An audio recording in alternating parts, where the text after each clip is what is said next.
नमस्कार and welcome to curiously education. Dear friends, you are watching current affairs analysis. मैं हूं Prashant Mavani. Let's start with a very very important topic. It's about international space station ISS के साथ जुड़ी हुई बहुत सारी चीज़ों को डिस्कस करेंगे। स्पेस एजेंसी, स्पेस मिशंस जो हैं, इन पर हर साल प्रश्न पूछे ही जाते हैं। Discuss the role of international collaboration in the development and operation of the International Space Station. Dear friends, ISS news में इसलिए है क्योंकि सुनीता विलियम्स और बुच विल्मोर जो हैं वो पृथ्वी पर वापस आ चुके हैं। 286 डेज का उनका स्टे रहा ISS में, राइट। और उनकी जो इनिशियल ट्रिप थी वो तो सिर्फ 8 दिनों के लिए थी, लेकिन बोइंग का जो मॉड्यूल था उसमें एक स्नैग आ गया, यानी कि टेक्निकल इश्यू आ गया, और इसकी वजह से उनका जो स्टे है वो एक्सटेंड हो गया। और फिर मीडिया में स्ट्रैंडेड, स्टक, इस प्रकार के शब्दों का जो है इस्तेमाल होने लगा, और इस विषय को या फिर इस पर्टिकुलर चीज़ को और ISS को और सुनीता विलियम्स को काफ़ी ज़्यादा एक मैग्नीफाइंग ग्लास के नीचे देखा गया। It became a hot topic. और सुनीता विलियम्स का हमारे देश भारत के साथ भी एक कनेक्शन है, तो भारत के लोग जो हैं वो भी काफ़ी ज़्यादा इस टॉपिक के साथ डायरेक्टली इनडायरेक्टली जुड़े हुए थे। खास करके वे सारे लोग जो साइंस और टेक्नोलॉजी और इस प्रकार के मिशंस और करंट अफेयर्स के साथ थोड़े बहुत अपडेटेड रहते हैं, तो दे वर क्यूरियस कि क्या होगा उनके साथ, वापस आएंगे नहीं आएंगे, थिंग्स लाइक दैट। लेकिन डियर फ्रेंड्स, नासा जो है उनको अपने एस्ट्रोनॉट्स की सेफ्टी जो है वो टॉप प्रायोरिटी पर रखता है, और कुछ इश्यूज थे तो इसकी वजह से उन्होंने जल्दबाजी नहीं की। लेकिन ये जो 286 डेज हैं, it's not that long time. Means यहाँ पर बैठकर ये कहना इजी है, but I am just saying the reason इसके अगर आप दूसरे ऐसे एडवेंचरर्स को देखेंगे, एस्ट्रोनॉट्स को देखेंगे, then you will find. For example एक फ्रैंक रूबियो थे, तो 2023 में उन्होंने 371 डे का जो रिकॉर्ड है वो स्थापित किया, राइट। उनके पहले मार्क वैंडे थे, उन्होंने 355 डेज़ का उनका रिकॉर्ड था 2022 में, तो ये थोड़ा फ्रैंक रूबियो ने। फिर 437 डेज़ का रिकॉर्ड है सोवियत स्पेस स्टेशन जो मीर है, तो उसमें वेलेरी पोलियाकोव जो है वो 1994-95 के समय में he stayed for the 437 days। और चाइना का अभी जो स्पेस स्टेशन है टियांगोंग, ये कुछ चीज़ें जो हैं वो यहाँ पर हाईलाइट कर रहा हूँ, आपको पता होगा कि ये चीज़ें जनरल नॉलेज के साथ जुड़ी हुई है, तो ये चीज़ें थोड़ी आपको ध्यान में रखनी है, याद रखनी है, right. You have to pay attention to the things that we are discussing yeah. तो 139 डेज से कंटिन्यूसली 3 एस्ट्रोनॉट्स जो हैं वो वहाँ पर है, और उसमें से एक जो एस्ट्रोनॉट हैं काय शू है, तो ये 320 डेज से स्पेस में हैं। तो स्पेस स्टेशंस जो हैं, तो इनका काम बेसिकली जो मेन एक काम है वो यही है कि स्पेस स्टेशन जो है, तो इसमें फ्यूचर में क्या इंसान जो हैं, ह्यूमन बींग्स, वो स्पेस में रह पाएंगे, कितने लंबे समय तक रह सकते हैं, और ग्रेविटी जो है उसकी क्या इम्पैक्ट है। फॉर एग्जांपल माइक्रो ग्रेविटी की बात करें तो ह्यूमन बॉडी पर इसकी काफ़ी ज़्यादा इम्पैक्ट होती है। हमारे शरीर के जो हड्डियां हैं, जो मसल्स हैं, मसल लॉस हो जाता है, तो ये सारी चीज़ों पर एक लंबे समय से 1970s से एक्सपेरिमेंट्स जो हैं वो चल रहे हैं। साइंटिस्ट जो हैं इन सारी चीज़ों को स्टडी कर रहे हैं। अभी जो विल्मोर साहब वापस आए हैं, तो उनका एक बहुत ही इंपॉर्टेंट रोल रहा है स्पेस मिशन में। उन्होंने वहाँ पर कुछ ऐसे एक्सरसाइज की मशीन्स को इंस्टॉल किया है, right. Cycling, rowing, resistance exercises. और स्पेस के बारे में कहा जाता है the muscle that you don't use it you lose it, right. तो इस प्रकार की जो एक्सरसाइज की फैसिलिटीज़ है, तो इससे साइंटिस्ट जो हैं, एस्ट्रोनॉट्स जो हैं, तो उनकी हेल्थ जो है वो अच्छी रहेगी। अब ISS की बात करें तो इसकी साइज़ एक फुटबॉल फील्ड जितनी बड़ी है, and this reminds me of course Interstellar. दूसरे भी ऐसे स्पेस पर मिशन है, स्पेस मिशंस पर फिल्म्स बनाए गए हैं, बट आई लव इंटरस्टेलर। मैंने वो कई बार देखी है, और मैं आपको रेकमेंड करूंगा कि जब आपको वक्त मिले उस फिल्म को ज़रूर देखिएगा। It's a very very beautiful film. 2, 3, 4 बार देखेंगे तो आपको उसका डीपर एंड डीपर मतलब जो है वो समझ में आता ही रहेगा। हर बार ये फिल्म जो है वो आपको सरप्राइज करेगा। And don't miss that drone जिसमें संस्कृत में चीज़ें लिखी गई थी, right. This is just a hint for you guys. आप देखिएगा, आप इसको अगर नहीं देखा है तो ISS जो है इसकी साइज़ एक फुटबॉल फील्ड जितनी बड़ी है, और यहाँ पर लिविंग मॉड्यूल्स हैं, डॉकिंग पोर्ट्स हैं, और लगभग पिछले 25 सालों से कंटिन्यूसली ऑक्यूपाइड रहता है। तो अभी सुनीता विलियम्स और जो विल्मोर साहब है वो अकेले नहीं थे, कुछ साइंटिस्ट ने उनको फिर ज्वाइन किया। एनी गिवन टाइम आप देखेंगे कि यहाँ पर 4 से लेकर 8 जितने एस्ट्रोनॉट्स जो हैं वो होते ही हैं, और यहाँ पर अलग अलग प्रकार के biological, biomedical, plant related experiments जो हैं वो चलते रहते हैं। इसी के साथ एस्ट्रोनॉट्स जो हैं वो एक्सटर्नल पार्ट्स को रिपेयर करने का काम करते हैं, स्पेस वॉक जिसको कहते हैं, स्पेस में बाहर जाना, ये जो ISS है उसके बाहर निकलकर पार्ट्स को रिपेयर करना, फिर कार्गो मिशंस आते जाते रहते हैं, राइट। तो इसमें फूड और दूसरी एसेंशियल चीज़ें जो है वो सप्लाई की जाती हैं।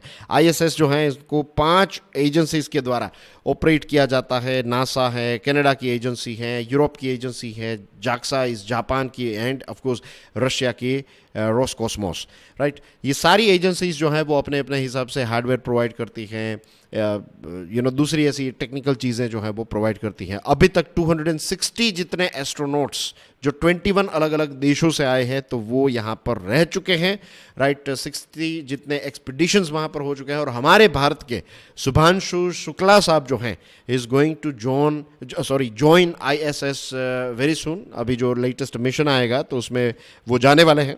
So this is going to be a big thing for our country India, and best wishes for Shubhanshu Shukla साहब। ISS की लाइफ जो है ये 2030 तक बताई जाती है, और बाय टाइम देखिए चाइना ने भी अपना स्पेस स्टेशन जो है वो डेवलप कर लिया है। भारत जो है वो अपना खुद का स्पेस स्टेशन 2035 तक डेवलप करेगा। इसका इतिहास अगर आप देखेंगे स्पेस स्टेशन का, तो कोल्ड वॉर के समय पर ये एक प्रोजेक्ट के तौर पर, ये USA और USSR के बीच में एक टफ कंपटीशन चल रही थी, हर एक प्रकार का cold war, right. Technological war, trade में, हर जगह पर, क्षेत्र में। तो फिर साइंस में अपने आप को प्रूव करने के लिए तो दोनों देश जो हैं वो रेस में उतरे, और फिर स्पेस के बहुत सारे मिशंस हुए, और फिर फाइनली ये तय किया गया कि भाई सारे देश जो हैं वो मिलकर एक ISS जो है उसको डेवलप करेंगे, और ये एक इंटरनेशनल एंडेवर बन गया। और जैसा मैंने आपको बताया था ना इससे पहले, कुछ दिनों पहले जो एक डिस्कशन हुई थी, तो उसमें मैंने आपको सोफीज वर्ल्ड और द ऑरेंज गर्ल और इस प्रकार की जो नॉवेल्स हैं उसके बारे में बात की थी। तो स्पेस जो है ना दोस्तों, पृथ्वी पर मैं इंडियन हूँ, आप अमेरिकन है, ये सारी चीज़ें चलती रहती है, लेकिन जब हम स्पेस में जाए देन एटलीस्ट एक ऐसी जगह है जहाँ पर हम ये सारे डिविजन्स को भूलकर इंसानों की तरह बिहेव करते हैं, राइट। अमेरिका में प्राइवेट कंपनीज जैसे कि SpaceX, बोइंग, ये प्राइवेट कंपनीज जो है वो भी अब स्पेस रेस में आ चुकी है, और ये सारी कंपनीज वहाँ की नासा जो है उसके साथ बहुत ही क्लोज कोलैबोरेशन में काम कर रही है। तो फ्यूचर के ल्यूनार मार्स एक्सप्लोरेशन प्रोजेक्ट्स जो हैं, तो इन सारे प्रोजेक्ट्स में ये सारी प्राइवेट कंपनीज जो है बहुत ही इंपॉर्टेंट रोल प्ले कर सकती हैं। एंड एज यू नो कि इलॉन मस्क जो है इज़ एक्टिवली उनकी SpaceX नाम की कंपनी है खुद की, and then you have Jared Isaacman, तो ये अब नासा के लीड है। तो वहाँ पर प्राइवेट प्लेयर्स जो हैं, प्राइवेट प्लेयर्स और प्राइवेट प्लेयर्स की जो एनर्जी है, प्राइवेट एंटिटीज़ की जो एनर्जी है, उसको अब USA काफ़ी अच्छी तरीके से यूज़ कर रहा है, या फिर I would say, not use is not the right, but I would say एक सिनर्जी जो है वो क्रिएट हो रही है, राइट। सुनीता विलियम्स और बुच विल्मोर जो हैं, तो ये एस्ट्रोनॉट्स जब वापस आते हैं, इतने लंबे समय तक वहाँ पर रहते हैं, तो ये सारा एक्सपीरियंस जो है वहाँ की प्राइवेट कंपनीज को मिलता है। तो same thing will start with Shubhanshu Shukla साहब, राइट। और दूसरे जैसे जैसे हमारे एस्ट्रोनॉट्स वहाँ पर जाएंगे और वापस जब आएंगे, तो हमारी भी प्राइवेट कंपनीज जो हैं उनको भी ये बेनिफिट मिलेगा, और स्पेस सेक्टर में भारत जो है वो भी काफ़ी आगे बढ़ेगा। At the end of the day space exploration जो है, it is all about innovation, it is all about adventure, and let's hope कि ये जो इनोवेशन और एडवेंचर का और जो ह्यूमन स्पिरिट है वो हमेशा सर्वाइव होता रहे और फ्लरिश होता रहे, थ्राइव करे, राइट। Dear friends, आगे बढ़े उससे पहले let me quickly give you a brief about this series, right? This series will help you with these 3 things. Critical analytical skill develop होगी, एग्जामिनेशन में आपको एज मिलेगी, और यहाँ पर कॉम्प्लेक्स चीज़ों को आप बहुत ही सिंपल तरीके से समझ पाएंगे।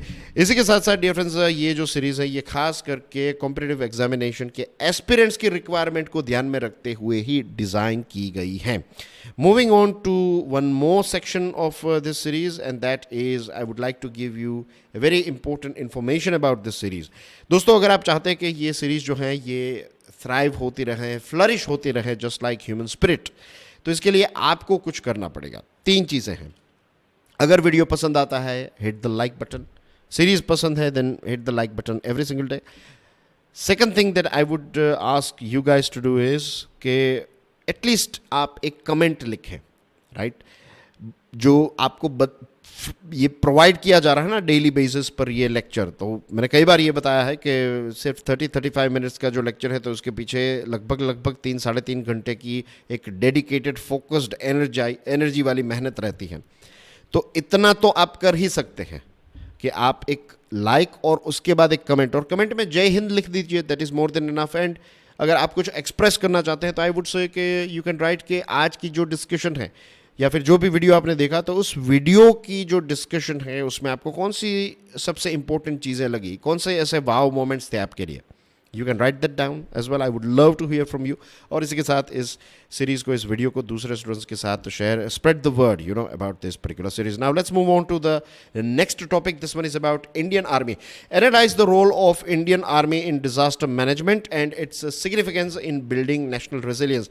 नाउ आई एम श्योर आप में से बहुत सारे स्टूडेंट्स जो हैं उनको ये चीज़ पता होगी, नहीं पता है तो लेट मी टेल यू. कई स्टूडेंट्स ये कहते हैं, कुछ मैसेजेस मैंने देखे थे कुछ 3-4 महीने पहले या फिर उससे पहले की बात है, वो कहते थे कि सर जनरल स्टडीज़ का जो सिलेबस है उसके साथ चीज़ों को रिलेट कीजिए.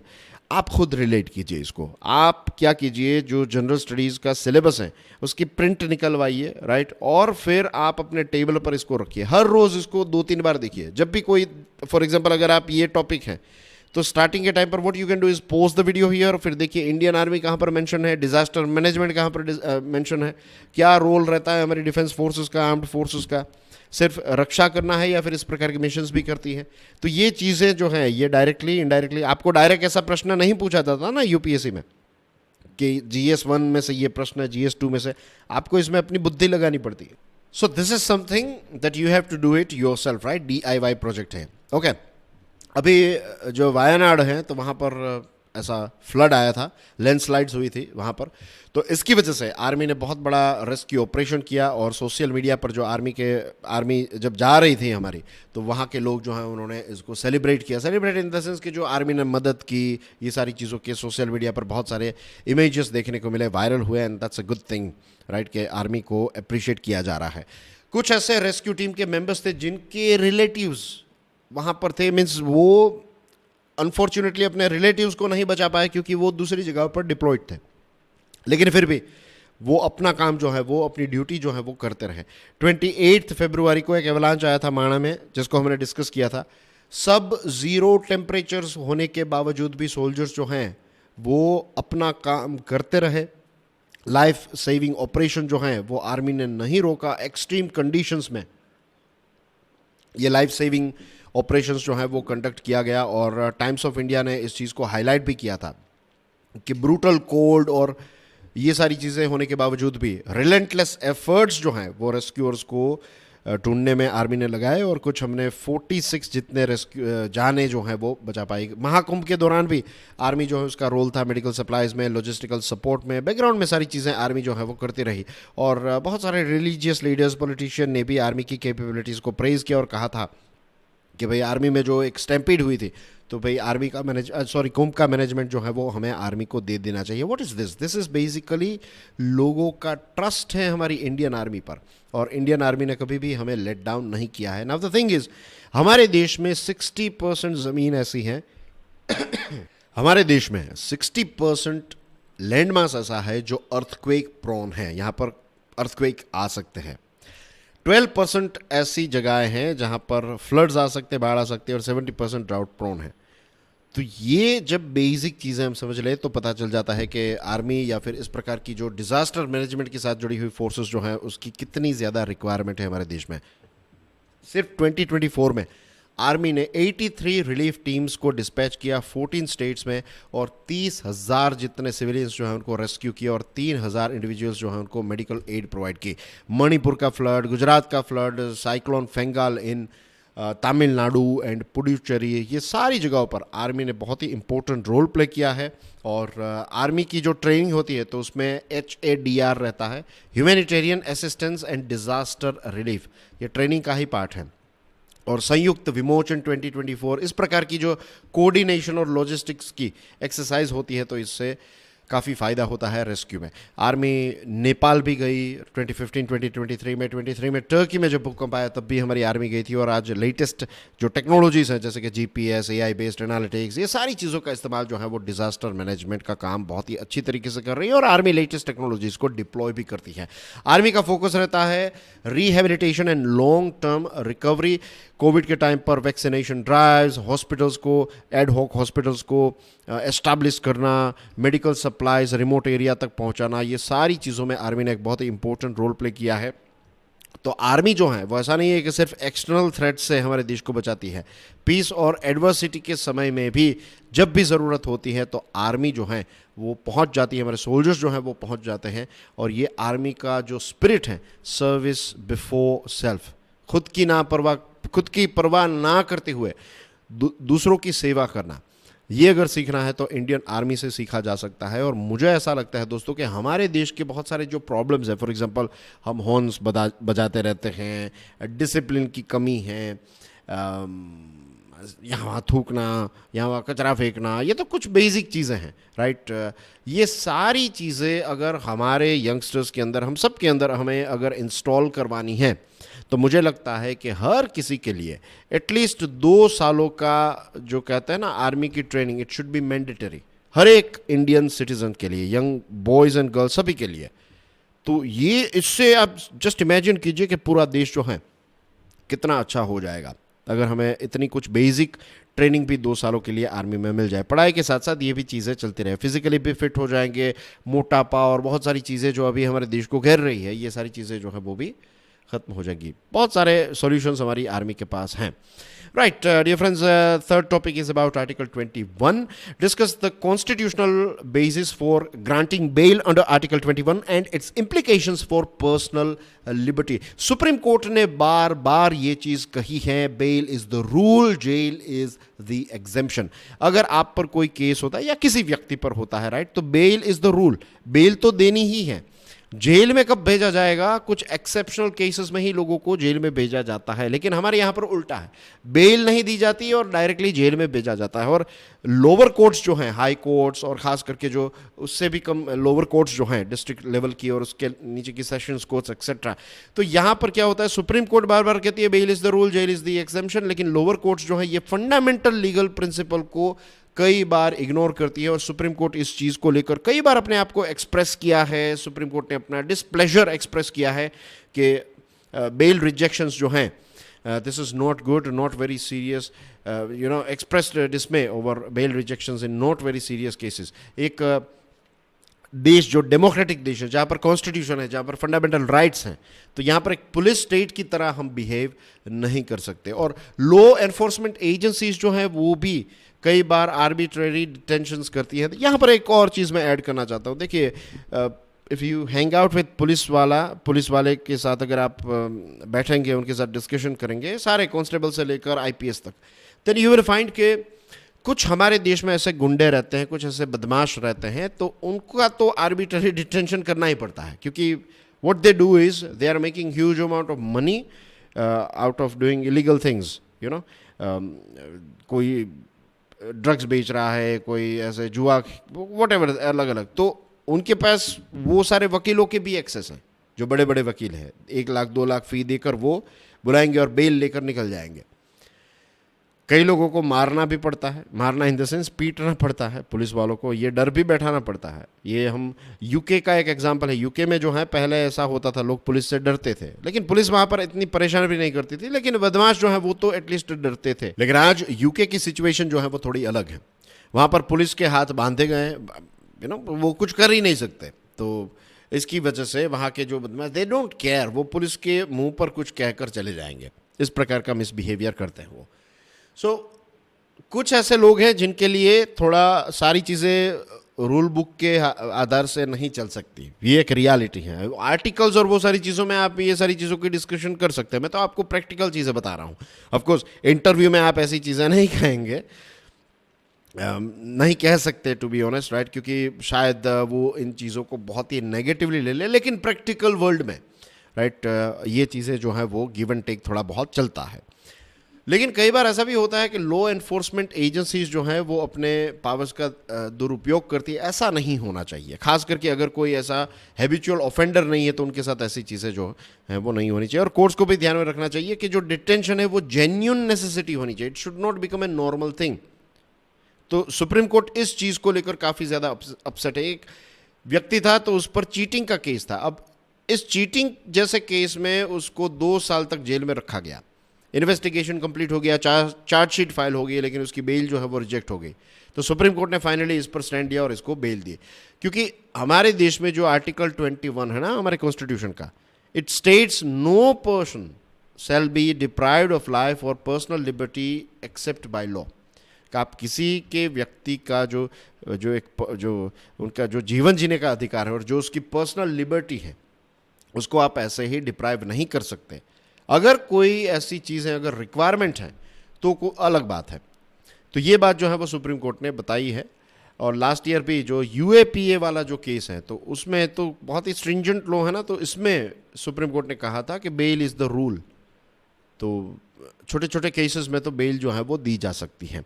जब ये चीज़ होगी, जब बेल्स दी जाएगी, तो सुप्रीम कोर्ट को इस प्रकार के मैटर्स पर फोकस नहीं करना पड़ेगा। It can focus on public and national interest के मैटर्स।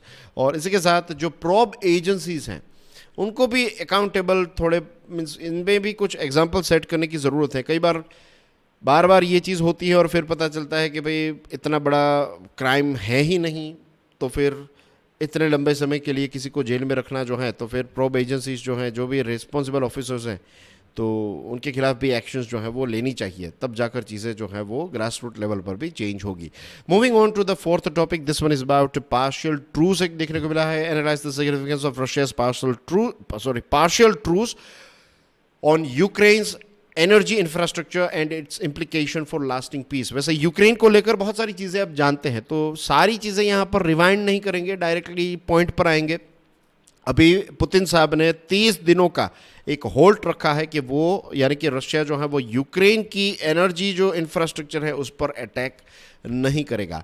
तो ये एक प्रकार का डी एस्केलेशन है। It is not a breakthrough for lasting peace. ये सिर्फ और सिर्फ डी एस्केलेशन है। थोड़ा युद्ध चल रहा है लेकिन युद्ध को थोड़ा लोअर किया है, थोड़ा वॉल्यूम इसका कम किया है, बस इतना ही हमें देखना चाहिए इसको। लेकिन ट्रंप साहब का कहना यह है कि ये तो एक प्रकार का प्रोग्रेस है, लेकिन it's a very complex thing. As you know, war itself is a very complex thing, और यहाँ की रियलिटी जो है वो भी काफ़ी कॉम्प्लेक्स है। कुछ पोर्शन रशिया का यूक्रेन के पास है, बहुत बड़ा, लगभग 20% जितना यूक्रेन का पोर्शन अभी रशिया के कंट्रोल में है। तो रशिया कह रहा है कि भाई हम ये ज़मीन वापस नहीं देंगे, तो ये बहुत सारी ऐसे कॉम्प्लेक्स चीज़ें हैं। और पुतिन ने ये भी कहा है कि फुल सीज़ फायर तब तक नहीं होगा जब तक यूक्रेन को वेस्टर्न वर्ल्ड की मदद बंद ना हो जाए। जब तक आप ये बंद नहीं करेंगे, we are not going to press the pause button. Volodymyr Zelensky Ukraine के जो प्रेसिडेंट हैं, तो ये लिमिटेड ट्रूस को लेकर वो सपोर्ट कर रहे हैं, लेकिन ही इज़ कॉशियस। अब जेद्दा में जो मीटिंग होने वाली है उसमें यूक्रेन को ऐड किया जाएगा नहीं किया जाएगा, we have to wait and watch for that.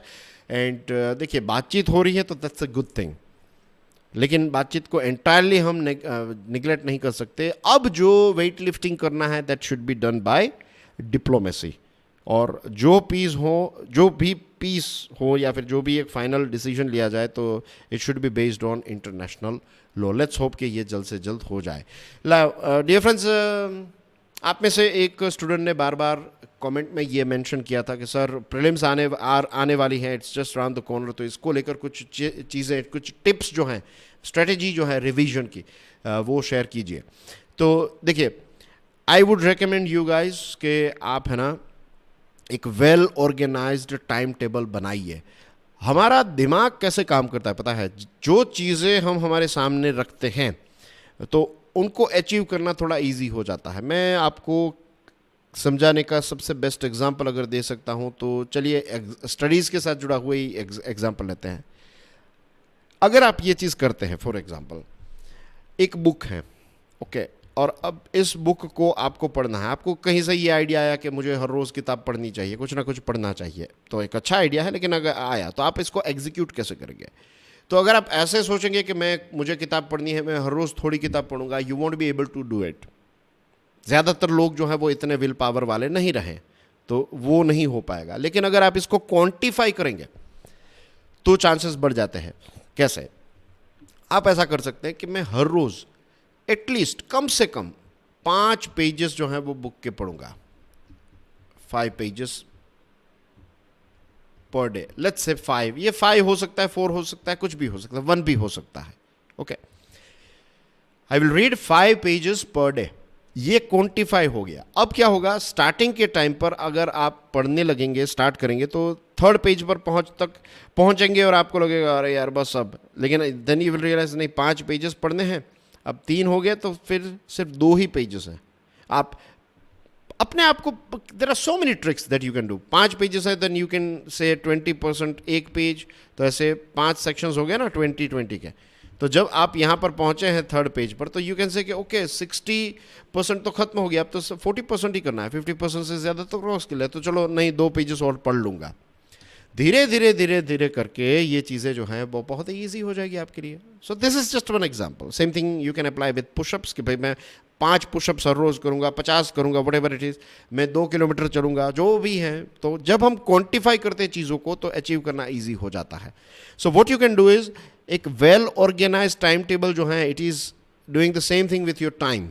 आप इसको स्पेसिफिक टाइम स्लॉट्स में अलग अलग सब्जेक्ट्स और टॉपिक्स में डिवाइड कर दीजिए कि भाई लेट्स से, मैं अगेन इसकी बहुत डिटेल्स में नहीं जा रहा हूँ, I will give you brief.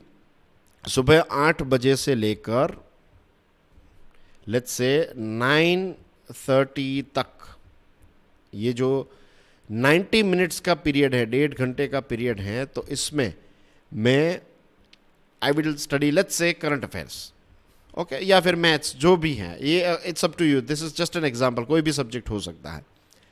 तो ये हो गया, आपने ये कर दिया, तो वो फिर उसके बाद का जो भी है, ब्रेक लेना है नहीं लेना, जो भी है वो, I am not going to again into the too much details, इस पर एक अलग से डिस्कशन फ्यूचर में करेंगे, बट एक जस्ट ब्रीफ दे रहा हूँ आपको।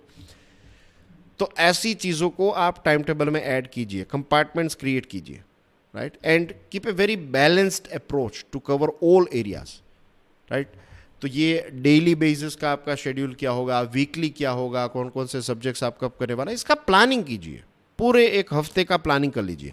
और ऐसा प्लानिंग मत कीजिएगा कट टू कट चले कि 10 से 11 आप मैथ्स करेंगे, फिर 11 से 12, ये नहीं, बीच में थोड़ा गैप दीजिए। पॉसिबल नहीं है, कई बार ऐसा होगा कि एक सम कर रहे हैं और 11 बज गए, तो आपका शेड्यूल टाइम टेबल जो है वो भी थोड़ा फ्लेक्सिबल रखिएगा, राइट। जीवन भी साथ में चल रहा है, सारी चीज़ें सिर्फ टाइम टेबल से नहीं चल रही है। कभी थोड़ी नींद आ रही है तो 15-20 मिनट अगर सो गए तो कोई क्राइम नहीं किया आपने, आप सो ही रहे हैं, it's a good thing, you will recover more. लेकिन फिर सोते सोते रील्स देख रहे हैं, लेटे लेटे रील्स देख रहे हैं, तो दैट इज़ बैड थिंग। तो ये कुछ बेसिक चीज़ों को आप फॉलो कीजिए। रिवीजन के लिए शुरुआत तो यहाँ से ही हो सकती है, फिर टॉपिक्स को कैसे रिवाइज करें, क्या किया जाए, उस पर फ्यूचर में डिस्कशन हम करेंगे, ठीक है। So that's basically everything in today's discussion. Thank you very much. And dear friends, do make sure कि जो हमने 3 चीज़ें डिस्कस की थी ना, तो उन चीज़ों को डेफिनेटली आप, जो मैंने आपको बताया था, right, regarding like, share and comment, तो उसको ज़रूर कीजिएगा।